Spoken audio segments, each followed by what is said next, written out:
BNPB,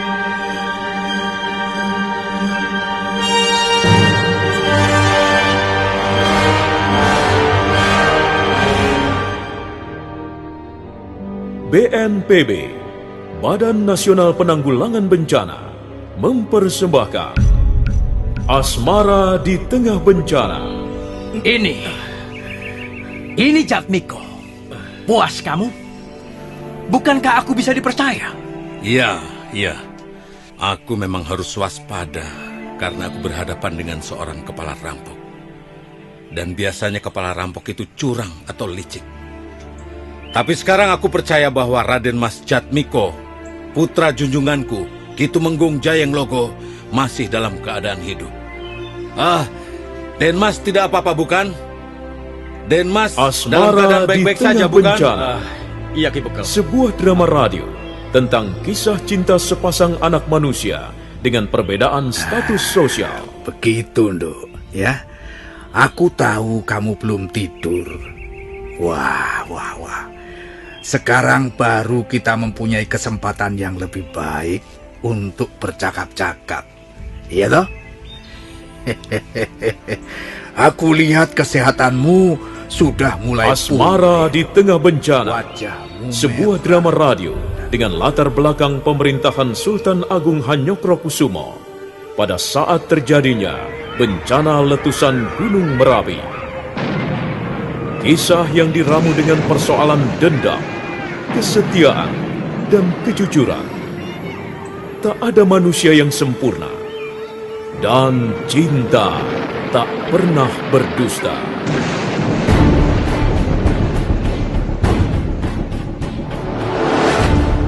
Naskah karya S. Tijab, penata suara Indra Mahendra, sutradara Haryoko.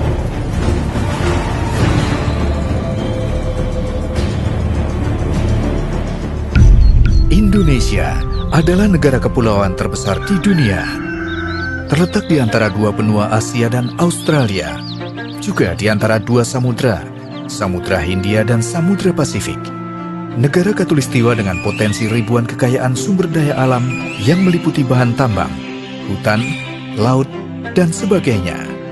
Namun selain itu, Indonesia juga mempunyai potensi bencana alam yang harus diwaspadai, seperti gempa bumi, tsunami, angin topan, banjir, tanah longsor, kebakaran hutan, erupsi gunung berapi, dan lainnya. Bencana tersebut bisa terjadi kapan saja tanpa memberitahukan pada kita sebelumnya. Saatnya kita mengenal lebih dalam dengan karakter alam di sekitar kita dan kenali tanda-tanda bencana lebih dini. Ayo jadikan alam sekitar sebagai sahabat kita. Iklan layanan masyarakat ini dipersembahkan oleh BNPB, Badan Nasional Penanggulangan Bencana.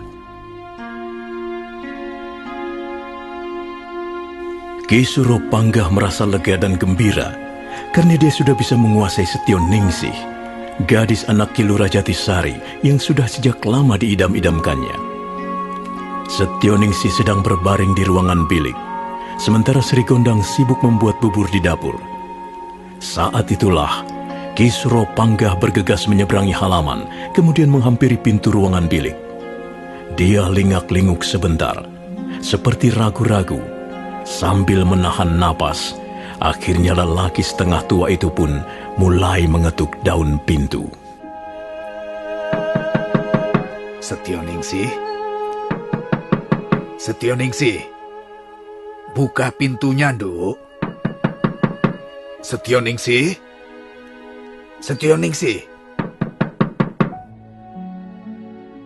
buka pintunya, Nduk. Aku mau masuk. Aku mau bicara sebentar. Ayo. Aku tahu kamu belum tidur. Bukankah kamu sedang menunggu kedatanganku? Hah?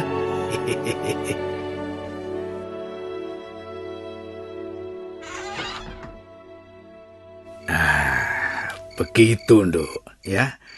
Aku tahu kamu belum tidur. Wah. Sekarang baru kita mempunyai kesempatan yang lebih baik untuk bercakap-cakap.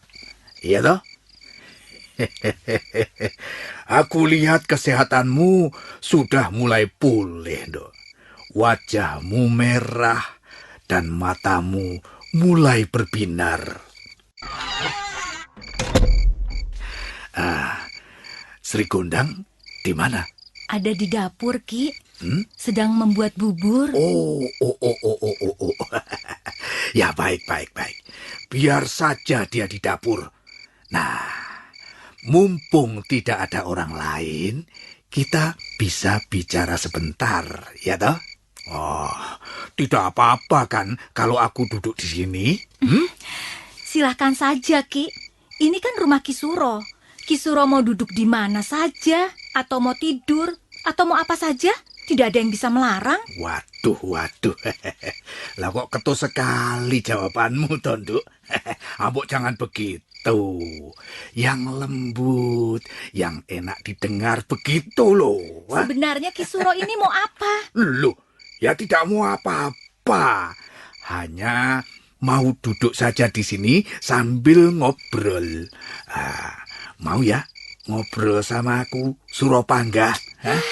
Mau ngobrol apa, Ki Suro? Aku masih letih. Kekuatanku belum pulih seperti dulu. Pinggangku juga masih terasa ngilu. Oh, begitu ya. Gini. Yang sakit mana pinggangmu? Coba aku lihat pinggangmu. Aku nih sedikit-sedikit bisa memijat loh, ya. Mau toh? Aku pijit, ya. Aku Tidak pijit, usah, ya. Ki, tidak usah. Loh. Terima kasih. Oh, tidak apa. Nanti ngilunya sembuh. Ya, coba sini. Sini berbaring di sini. Biar kuurut pinggangmu. Ayo sini. Enak loh. Biar ndak ngilu lagi. Biar bisa berjalan dengan nyaman dan tidur dengan pulas. Ya. Ayo sini. Mau kurut ya? Tidak, Ki, tidak. Sudahlah. Aku jadi risih kalau Ki Suro begini. Loh. Tidak enak sama yang lain. Loh, yang lain itu siapa? Wong tidak ada siapa-siapa kok. Di ruangan ini kan hanya kita berdua. Ya, tapi ada banyak pelayan dan pembantu Ki Suro mondar-mandir di samping ruangan bilik ini. Nanti mereka tahu dan bercerita kemana-mana. Aku kan malu, Ki. Kalau sampai orang tuaku tahu bagaimana?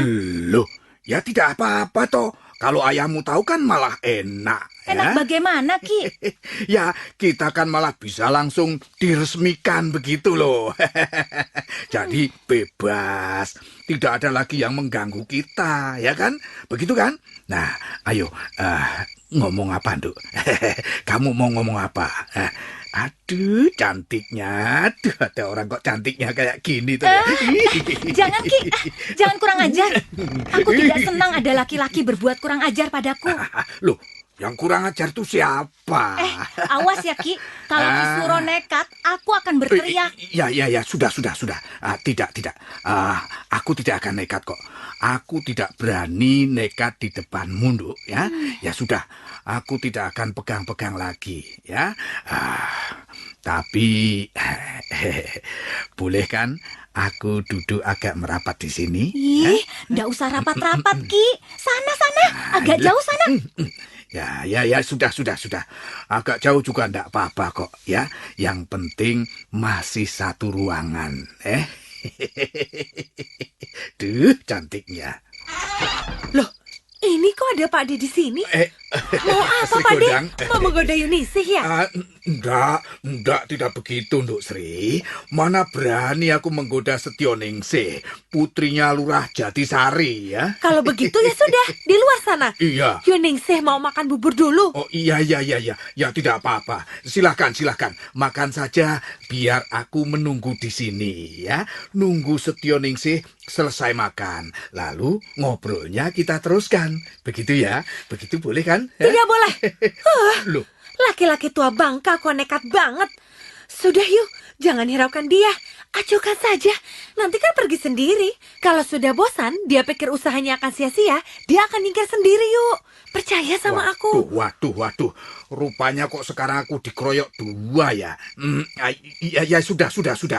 Kalau begitu, ya sudah, aku mengalah saja, ya. Nanti kita cari waktu yang lain. Kita cari kesempatan yang lebih baik, ya.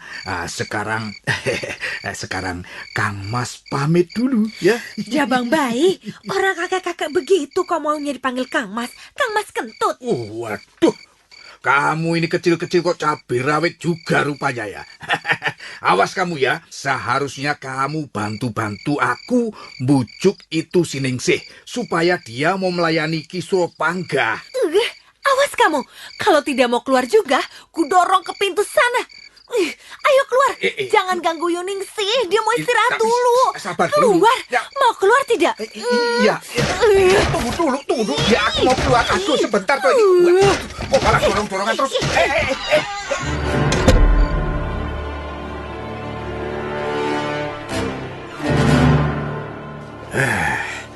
Memang si kecil itu yang rupanya lebih berani. Kalau Setio Ningsih kayaknya sudah mau nurut. Tapi yang kecil itu, Sri Gondang itu yang cerewetnya bukan main. Dia yang ngaco. Dia yang mengganggu aku terus. Apa sebaiknya aku suruh pulang saja dia?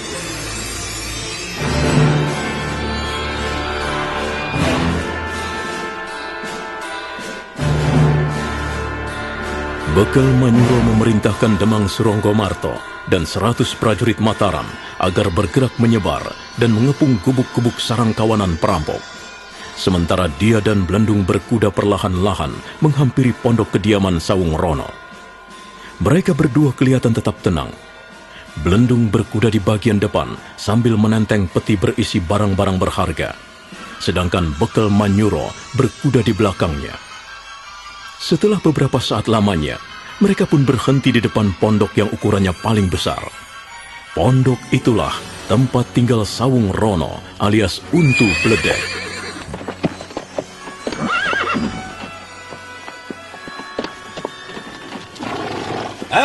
Sawung Rono, ini aku Bekel Manyuro, utusan Gusti Tumenggung Jayeng Logo. Aku membawa peti berisi barang-barang yang kamu inginkan. Cepat keluar, Sawung Rono. Ayo kita bicara secara baik-baik. Akhirnya kamu datang juga. Kukira Tumenggung Jayeng Logo menolak tawaranku. Tapi rupanya dia benar-benar sayang pada putranya. Baiklah. Apa yang ingin kamu bicarakan? Dan mana barang-barang yang kuminta? Ini Ndoro, ini barang-barangnya semua ada di dalam peti perhiasan ini. Coba sini, bawa sini, aku mau lihat. Jangan dekat-dekat Belendung. Sudah di situ saja. Buka petinya, biar dia bisa lihat. Aku mau buka sendiri. Aku mau geledah. Apa isinya benar-benar seperti yang aku inginkan? Itu soal gampang, Sawung Rono. Nanti peti itu akan kuserahkan padamu. Tapi ada aturan mainnya. Aturan main macam apa itu? Ayo katakan. Aku harus bagaimana? Pertama, aku ingin melihat dulu. Apakah Denmas Jatmiko masih hidup? Oh, masih. Jelas dia masih hidup. Mana dia? Ada di dalam pondok. Dia dalam keadaan terikat. Tapi masih hidup. Masih segar. Belum lama dia minta minum. Bawa kemari Denmas Jatmiko. Aku mau lihat dulu. Seperti apa keadaannya. Kalau benar-benar dia masih hidup, masih dalam keadaan sehat, baru kamu boleh melihat peti yang kubawa ini. Begitu ya kemauanmu? Ya boleh. Boleh saja. Rupanya kamu orang yang mudah curiga. Tidak gampang percaya. Bagus. Itu namanya sikap waspada. Bagus.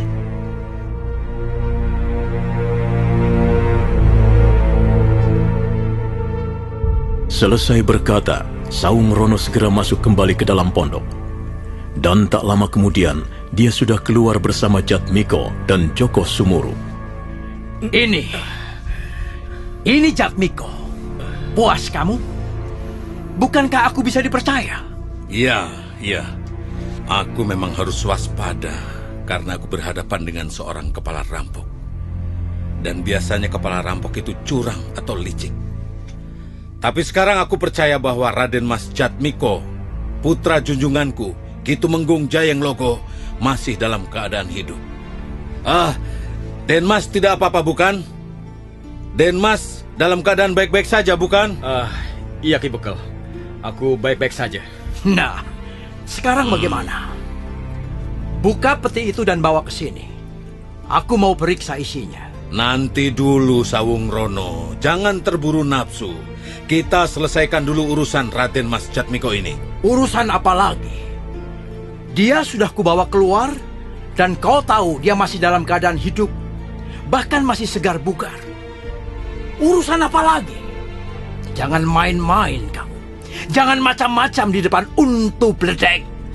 Nanti kamu bisa pulang tanpa nyawa. Itu soal nanti, Sawung Rono. Aku ini seorang prajurit. Aku bekerja dengan taruhan nyawa. Tapi dalam persoalan yang satu ini, aku harus benar-benar bersikap hati-hati. Sekarang begini, Sawung Rono. Lepaskan dulu Den Mas Jatmiko. Lepaskan ikatan talinya. Dan setelah itu, beri dia seekor kuda. Suruh dia pergi dari sini. Nah, setelah beberapa saat lamanya dia pergi, baru aku akan perbolehkan kamu memeriksa isi di dalam peti itu. Bagaimana? Kamu setuju dengan kesepakatan ini? Ternyata kamu seorang prajurit yang cermat. Bagus, aku setuju saja. Kalau toh nanti Jatmiko bebas dan selamat, masih ada gantinya 2 orang. Kamu sendiri dan si Blendong itu. Kalian akan kami bantai rame-rame kalau ternyata isi di dalam peti itu kosong. Kamu sini. Ayo cepat. Lepaskan tali pengikat Jatmiko. Dan setelah itu, beri dia seekor kuda. Suruh dia pergi dari sini. Apa dia tidak harus dikawal, Ayah? Tidak usah. Bebaskan saja dia. Dia boleh kabur kemana saja. Dia juga boleh pulang ke rumah orang tuanya. Kalau ternyata mereka ini curang, kita sudah ada gantinya. Sudahlah. Jangan takut soal itu. Kita tidak akan rugi. Cepat ambilkan seekor kuda. Ya, Ayah.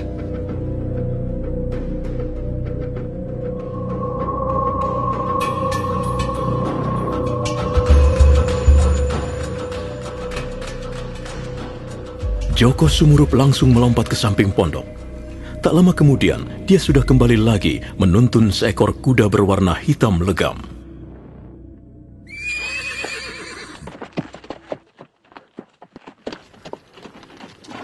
Ini, Ayah. Kudanya sudah saya siapkan. Hei, anak Tumenggung. Ambil kuda itu. Dan segera pergi dari sini. Kamu bebas. Dan kamu, prajurit Mataram. Kalau sampai kamu berdusta, kalau sampai kamu meliciki Sawung Rono, kamu tidak akan pernah meninggalkan tempat ini dalam keadaan hidup. Hei, Jatmiko! Ayo cepat pergi sana! Untuk apa kamu lama-lama di sini? Kamu sudah tidak ada gunanya lagi. Pergi sana! Hiya, hiya, hiya, hiya!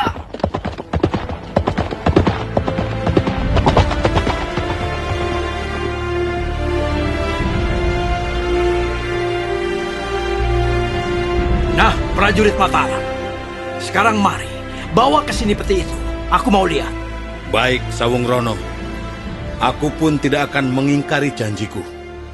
Karena Den Mas Jatmiko sudah pergi, maka sekarang... Hei, apa itu? Apa maksudmu, prajurit? Awas, Ayah! Ada banyak orang mengepung kita! Kita telah ditipu, Ayah! Orang-orang ini ternyata telah menipu kita! Kita dikepung!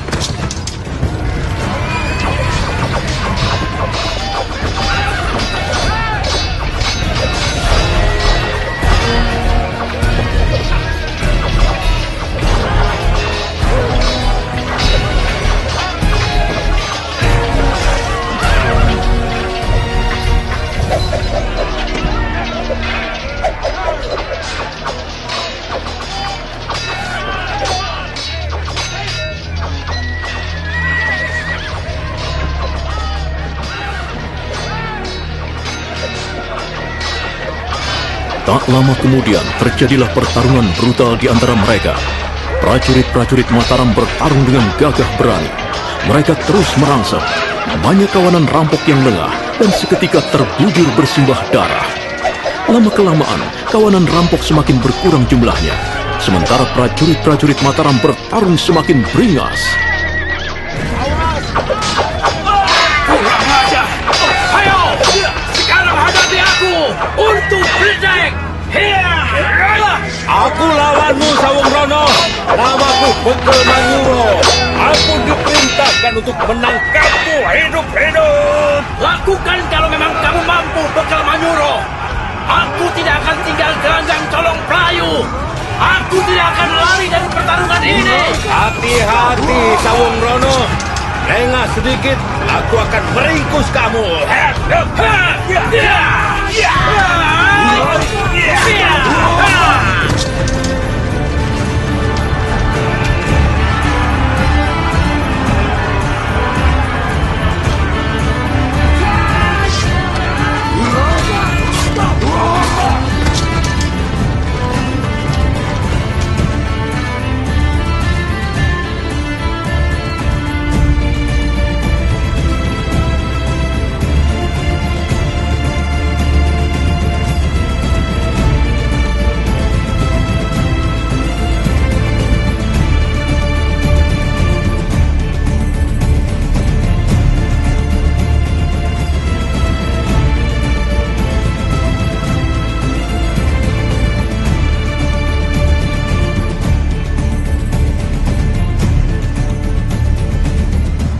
Indonesia adalah negara kepulauan terbesar di dunia.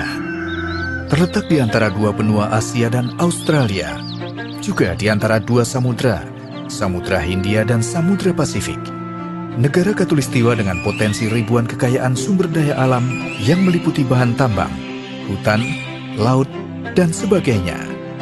Namun selain itu, Indonesia juga mempunyai potensi bencana alam yang harus diwaspadai, seperti gempa bumi, tsunami, angin topan, banjir, tanah longsor, kebakaran hutan, erupsi gunung berapi, dan lainnya. Bencana tersebut bisa terjadi kapan saja tanpa memberitahukan pada kita sebelumnya. Saatnya kita mengenal lebih dalam dengan karakter alam di sekitar kita dan kenali tanda-tanda bencana lebih dini. Ayo jadikan alam sekitar sebagai sahabat kita. Iklan layanan masyarakat ini dipersembahkan oleh BNPB, Badan Nasional Penanggulangan Bencana. Nah, saudara pendengar, demikianlah serial Sandiwara Radio Asmara di Tengah Bencana seri ke-41 yang didukung oleh para pemain Ajeng sebagai Setioningsi, Nika sebagai Sri Gondang, Yoko sebagai Suropanggah, Edi Dosa sebagai Bekel Manyuro, Bambang Jeger sebagai Sawung Rono, Mogan sebagai Joko Sumuruk, Nanang sebagai Jatmiko, Rifki sebagai Belenduk, dan Asdi Suhastra pembawa cerita. Bagaimana kisah selanjutnya? Apa yang akan terjadi di tepian Kali Blongkeng? Apakah Bekel Manyuro berhasil meringkus Sawung Rono dan menumpas kawanan rampok? Dan bagaimana kisah mengenai Setioningsi serta Sri Gondang? Berhasilkah mereka melarikan diri dari pondok kediaman Ki Suropanggah? Silahkan mengikuti seri berikutnya. Sampai jumpa. Di alam semesta, jalani semua perintahnya, tak peduli dengan kasta, dari Brahma sampai Sudra. Ada yang di atas, kadang di bawah, seperti roda yang terus berputar.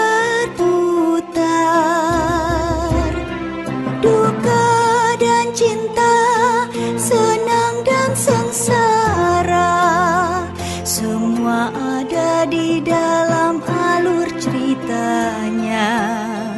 Kita semua telah mendapat